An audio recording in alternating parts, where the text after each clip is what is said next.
how are you? Today I'm back with more reference sheets for my webcomic characters.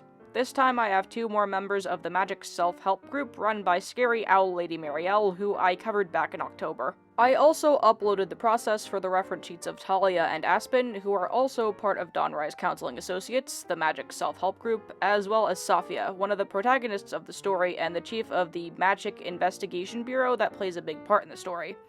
She's also Marielle's rival from the university days, but that's a story for another time. With these 2 character sheets out of the way, I can confidently say that the reference sheets for all of the main characters are almost done.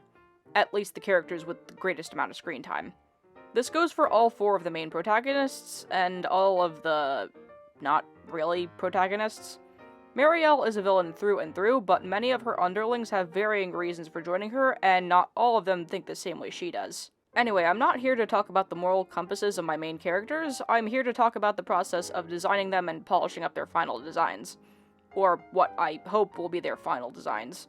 If you're interested in seeing the process of creating these character sheets, and you also want to hear about some tips when designing character reference sheets of your own, then make sure to like, subscribe, and claim your free virtual tortellini.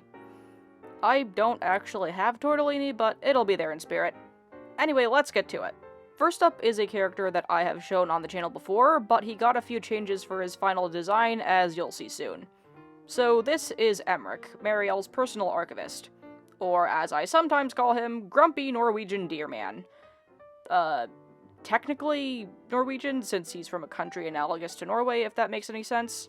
The last time I featured him on the channel was during the Storytime video I posted last year, where I talked about how I nearly destroyed my own love of reading and wound up in a 2-year longish reading slump. Yeah, that actually happened. It was in that video that I actually gave him a purple coat, but there's a problem.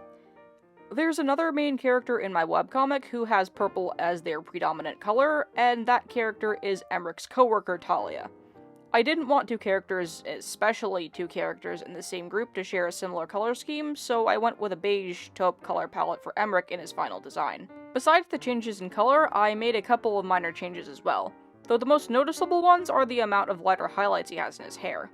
It's become a very common trend for the rest of the cast at this point, so you may as well strap your butts in. A lot of characters are gonna have hair with more than one color. And I'm not sorry about it. All of the main characters, or at least those getting considerable screen time, have certain aesthetics or motifs in their designs. For Emerick, I went and gave him this sort of librarian judge vibe, but I guess he leans more towards librarian than he does judge. Makes sense since, again, he is an archivist. It's obviously not a one-to-one replica, but I did take influence from some traditional Scandinavian patterns for his jacket, particularly the geometrical style of some of the patterns I looked up. I went with a more simplified pattern for his jacket, although I did go back in after recording Emerick's bits to make adjustments. On the topic of character designs in general, you always want to keep your designs balanced. Not too simplistic and not too complex.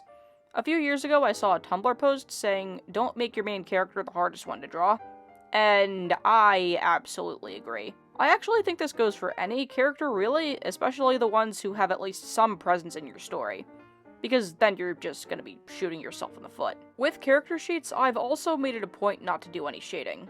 Adding shading to my character sheets is something I used to do, but nowadays I've decided to forego it entirely. It saves you a lot of time, and personally it really helps me whenever I draw that character, because then I'm looking at something that isn't bogged down by all the unnecessary details.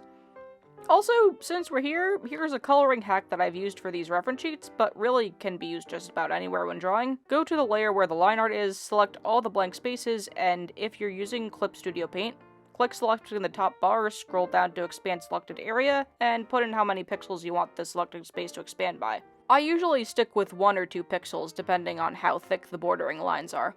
Then go back to the coloring layer, hit Option and Delete at the same time, and presto! Of course, I'm using a Mac keyboard as reference. I'm not sure what the hotkeys would be on a Windows computer.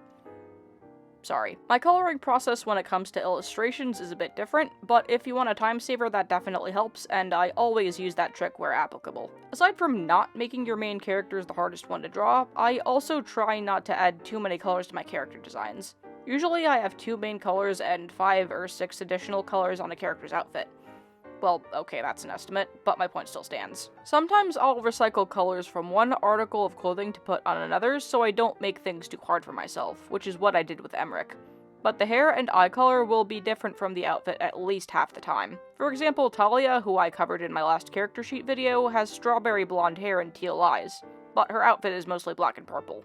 She has the traits of a European wildcat, which is part of the reason why she has blondish hair, but yellow and purple are also complementary colors or on opposite sides of the color wheel, so it works out. I think what I'm trying to say is that when designing a character, you should always think about which colors go well together and which colors don't. Having too many clashing colors just 9 times out of 10 does not work out very well, at least for me. I know from experience. However, sometimes it's also a good idea to have the eye color be different from the rest of a character's color palette, since it draws the viewer to the eyes. I changed Emerick's overall color palette as I said, but I still chose to keep his eyes blue for that reason. I think it's a nice contrast to his otherwise muted color scheme. Anyway, we're coming up on the end of Emerick's section, so let's get to the other character in this video. Next up is Kiva, the 5th member of the Dawnrise Committee, as well as one of the group's event organizers. I will confess, Kiva's design was probably the single hardest to pin down out of all my main characters because her general aesthetic is so specific? The design ideas for all of the other main characters were relatively easy to replicate on the canvas, and all of their subsequent redesigns, but Kiva's design took some time to figure out, and I didn't really nail how I wanted her to look until very, very recently. However, I knew she wasn't going to wear anything loose-fitting, and from the beginning I wanted to give her a monochromatic color scheme, so black and white and gray. Kiva is probably one of the only characters who doesn't have a splash of vibrant color on her. I mean, she even has a black tongue. She's based on the black rat snake, and they also have black tongues, so my brain just latched onto that. Don't look at me. Fun fact, I recently learned that snakes were sacred to high-ranking members of Celtic society, and the snakes depicted in the Book of Kells symbolized Christ's resurrection since the snake is technically reborn when it sheds its old skin. So, even though this is a case of pure coincidence, I thought that was really interesting and something worth bringing up since Kiva is from a country analogous to the UK and Ireland. Much of Kiva's section in this video is line art and also sketching the additional reference portrait that I include in all of my reference sheets. Whether it's an additional detail the full body poses don't include, or an idea of that character's personality. So, it's time to add a second drawing hack specifically for line art. Again, this is for Clip Studio Paint since it's what I use. If you're drawing a character or any object in a full frontal view, click the ruler icon, the one that looks like a sideways triangle at the far left, and scroll until you find the symmetrical ruler option. From there, all you have to do is click and drag and try to make the ruler line as straight as possible for the best results. Again, this is for a full frontal view. Once the ruler is set up, any lines you draw on one side of the character will be mimicked on the other side. It's another real time saver, and honestly, it changed my life. Back on the topic of the actual line art, I use the Real G Pen, which is one of the default brushes in Clip Studio Paint. For a long time, I used to use the mapping pen, and after I discovered the Real G Pen, it blew my mind. This is personal preference, but I really like the texture and the look of the Real G Pen. It just makes my brain go, wee! So after I've put all the sketches down, I go in with the line art, trying to match the sketch as much as possible, but trying not to be too pedantic about it. And again, the symmetrical ruler has been a huge time saver, so the line art process doesn't take very long at all. Of course, I didn't use the ruler for the additional portrait and the eye reference, which all of the characters also have. Once all of the line art is done, and I've made sure not to miss anything from the sketch, I start coloring. This is something I'm just used to doing when it comes to coloring, but it's definitely not the be-all, end-all of coloring, if that makes any sense. I start with the hair and then the skin tones and then the eyes before going to the outfit itself. I originally just wanted one side of Kiva's hair to be black and the other side to be white just to see what it would look like, but then I was like, nah. Again, I didn't get her design down until recently. So I ultimately went with having the right side of her hair be heavier on the white streaks, including the roots, with the left side being mostly black. Though there are white streaks on the left side as well, as you'll see. Working in black and white seems deceptively simple as opposed to working in color, well, saying that as someone used to working in color, but putting down the colors or tones for Kiva's character sheet was at about the same difficulty level as everyone else. Not to say it was hard, but it wasn't any easier or any harder for me. It's always about being able to distinguish one color's brightness and contrast from another, and making sure they're not too similar, which is a coloring tip I picked up during the college days. So, for example, if the color of a character's shirt and the color of a character's pants are right next to each other, the colors should be distinct enough for you to tell the difference.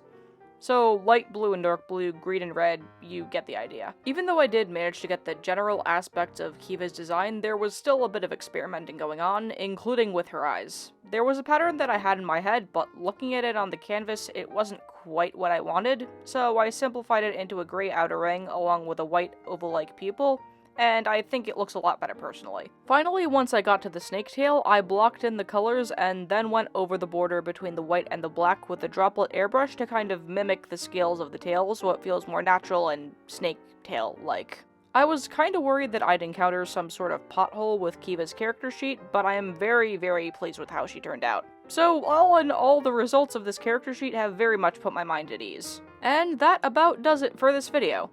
If you liked seeing the process of me making my character sheets and you want more art-related stuff from me, make sure to like, share, and subscribe. After this round of character sheets, I really only have 2 more to go before I can really say I'm done with all of the main characters. I'll probably include them in a video too, so if you're interested in seeing that, make sure to stick around. Aside from YouTube, I can also be found elsewhere on the internet, so be sure to check the links in the description. And yeah, that's about everything. Thanks for watching.